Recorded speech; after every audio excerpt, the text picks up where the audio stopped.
The last cue I want to highlight tonight is the timing and effect of pressure management outside of the moguls. Right? In moguls, we flex to absorb the pressure of the impact with a mogul and extend to maintain pressure on the skis as the ground falls away from us into a trough.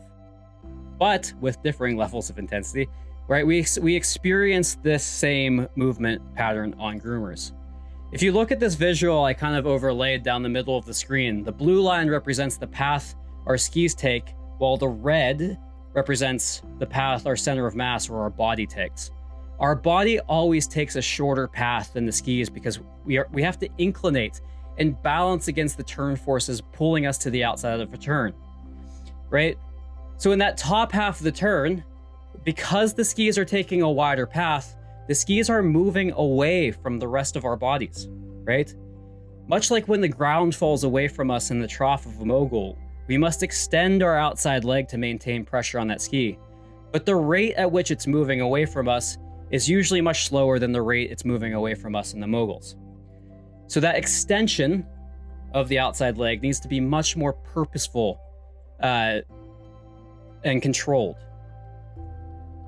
But similarly, as we come out of the turn apex and finish the turn, the path the skis take and the path my body takes begins to converge again, at least in an ideal world. And because of that, if the outside leg stays long, pressure begins to build. That results in the chatter that we may experience on steep, firm slopes at the end of turns. The pressure begins to become too much for the ski to maintain its grip, and so it skips along the surface of the slope. It might be something we feel, it might be something we see, or as Warren said, that chatter could be something we hear. Right? So much like we have to flex to absorb the impact of a mogul, we have to flex that outside leg at the end of the turn to help manage turn forces. And so in effective skiing, leg extension helps maintain pressure on the skis as they move away from the center of mass, and leg flexion helps regulate the pressure as the skis come back towards the center of mass.